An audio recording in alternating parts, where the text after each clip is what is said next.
Hi అండి. అందరికీ నమస్కారం. Welcome to my channel. ఈ వీడియోలో పెన్షన్‌లకు తీపి కబురు 50% పెన్షన్ ప్లస్ టీఏ నెరవేరిన కల సంతోషంగా అయితే ఈ వార్త రావడం జరిగింది. సో, వీడియో ఎక్కడే గాని స్కిప్ చేయకుండా ఎండ్ వరకు చూసేయండి. అప్పుడే ఇన్ఫర్మేషన్ పూర్తిగా అర్థమవుతుంది. అలాగే వీడియో చూస్తున్న ప్రతి ఒక్కరు వీడియోకి లైక్ చేయండి ఫ్రెండ్స్. ఈ వీడియోని తోటి పెన్షన్ మిత్రులతో అయితే షేర్ చేయండి. కొత్తగా మన ఛానల్ చూస్తున్న వారైతే సబ్స్క్రైబ్ చేసుకోండి.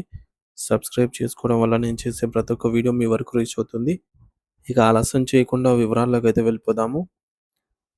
ఫ్రెండ్స్, ఇక విషయానికొచ్చినట్టయితే భారతదేశ వ్యాప్తంగా ఉన్నటువంటి లక్షలాది మంది కేంద్ర ప్రభుత్వ ఉద్యోగులు మరియు పెన్షనర్లు గత కొంతకాలంగా ఎంతో ఉత్కంఠతతో ఆశగా ఎదురు చూస్తున్నటువంటి 8వ వేతన సంఘం ప్రక్రియ ఇప్పుడు అత్యంత కీలకమైన సంప్రదింపుల దశకు చేరుకుంది.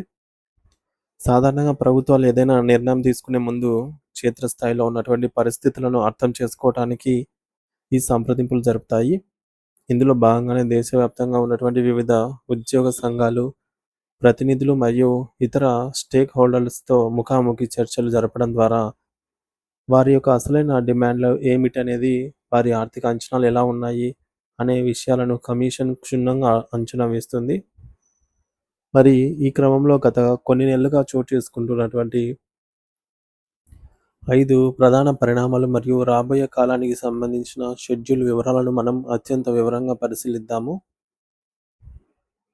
అసలు వేతన సంఘం అంటే ఏమిటి? మరియు దీని అవసరం ఏమిటి అని మనం ఆలోచిస్తే, కేంద్ర ప్రభుత్వ ఉద్యోగులకు మరియు సిబ్బంది, రిటైర్డ్ సిబ్బంది అంటే పెన్షనర్ల యొక్క జీతాలు, పెన్షన్లు మరియు ఇతర అలవెన్స్‌లను కాలానుగుణంగా సమీక్షించి, పెరిగిన ధరలకు అనుగుణంగా వాటిని సవరించడం కోసం ప్రభుత్వం ఈ తాత్కాలిక కమిషన్ అయితే ఏర్పాటు చేస్తుంది. మన దేశంలో ఒక సంప్రదాయం ప్రకారంగా ప్రతి 10 సంవత్సరాలకోసారి కొత్త పే కమిషన్ అంటే పీఆర్‌సీ చేస్తుంది అన్నమాట. ఇది ఒక ఆనవాయితీగా వస్తుంది. ఎందుకంటే దశాబ్దాల కాలంలో దేశ ఆర్థిక పరిస్థితి మరియు ద్రవ్యోల్బణం గణనీయంగా మారతాయి. ఉద్యోగుల సంక్షేమాన్ని పెంపొందించటం, వారి యొక్క న్యాయబద్ధమైన డిమాండ్లను వినటం మరియు అదే సమయంలో ప్రభుత్వ ఖజానాపై పడే ఆర్థిక భారాన్ని సమతుల్యం చేయడం ఈ యొక్క కమిషన్ యొక్క ప్రధాన లక్ష్యము. ఉద్యోగి ప్రమాణాలు పడిపోకుండా చూడటం ప్రభుత్వం బాధ్యత కాబట్టి ఈ సమీక్ష అత్యంత అవసరము. ప్రస్తుత పరిణామాలను గమనిస్తే 8వ వేతన సంఘం నవంబర్ 3, 2025న అధికారికంగా ఏర్పాటైంది. ఈ సంఘం తీసుకోబోయే నిర్ణయాలు కేవలం కాగితాలకే పరిమితం కావు. ఇవి దేశవ్యాప్తంగా ఉన్న సుమారు 1,10,00,000 మంది కేంద్ర ప్రభుత్వ ఉద్యోగులు మరియు పెన్షనర్లతో పాటు వారిపై ఆధారపడినటువంటి కుటుంబ సభ్యుల జీవితాలపై నేరుగా మరియు సానుకూల ప్రభావం చూపుతాయి. వేతన సంఘం తన పనిని వేగవంతం చేస్తూ మే 13, 14 తేదీల్లో దేశ రాజధాని ఢిల్లీలోని అత్యంత కీలకమైన సమావేశాలు నిర్వహించింది.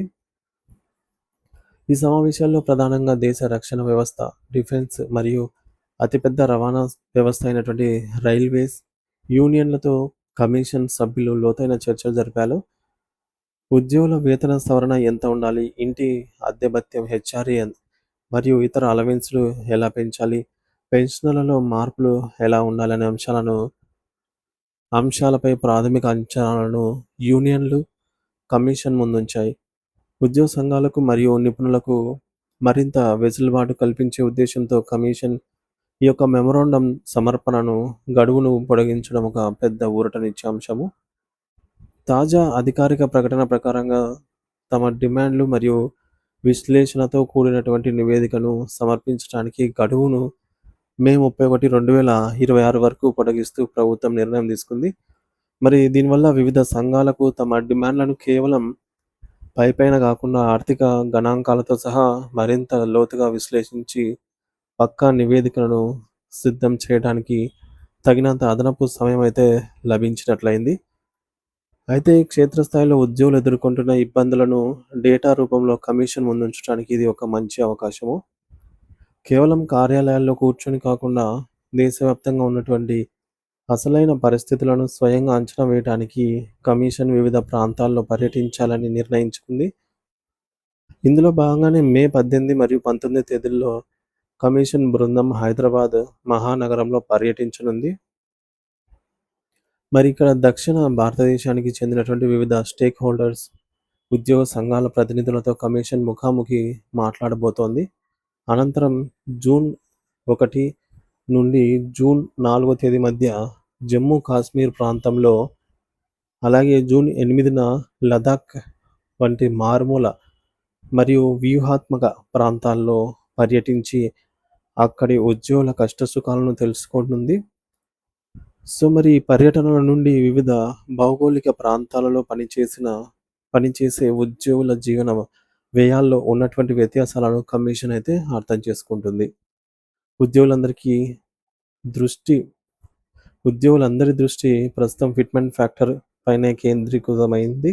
ఎందుకంటే మీ జీతం ఎంత పెరుగుతుందో నిర్ణయించేది ఇదే.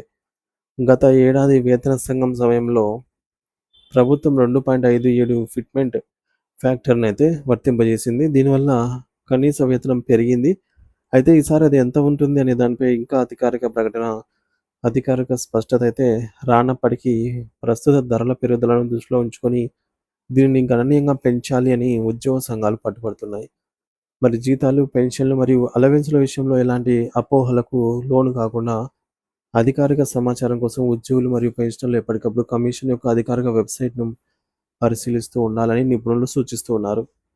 మరోవైపు ప్రస్తుతం అమల్లో ఉన్నటువంటి నేపాల్ పెన్షన్ స్కీమ్ ఎన్పిఎస్పై నేషనల్ పెన్షన్ స్కీమ్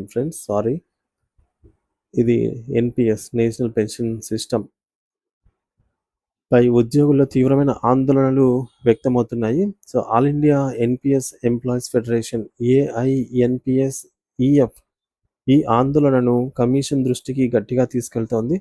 పదవి విరమణ చేసిన తర్వాత ఉద్యోగికి ఆర్థిక భద్రత ఉండాలి అనేది ఉద్దేశంతో చివరగా తీసుకున్నటువంటి బేసిక్ జీతంలో కనీసం 50% మొత్తాన్ని కూడా, దానికి తోడు కరువు భత్యాన్ని, డిఏ కలిపి నెలవారీ పెన్షన్గా అయితే అందించాలని వారు డిమాండ్ చేస్తున్నారు. ఒకవేళ పెన్షనర్ మరణిస్తే వారి కుటుంబానికి ఆ పెన్షన్ మొత్తంలో కనీసం 60% మొత్తాన్ని ఫ్యామిలీ పెన్షన్గా ఇవ్వాలని మెమోరాండం సమర్పించారు.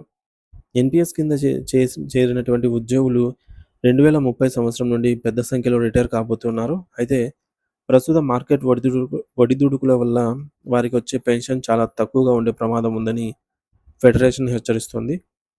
మరి తక్కువ వేతన స్థాయిలో ఉండి తక్కువ కాలం సర్వీస్ చేసిన వారికి ప్రస్తుతం పెన్షన్ కేవలం 300 నుంచి 3000 మధ్య మాత్రమే అందుతోందని, ఇది వృద్ధాప్యంలో జీవించడానికి అసలు ఏమాత్రమే కానీ సరిపోదని వారు కమిషన్కు వివరంగా తెలియజేశారు.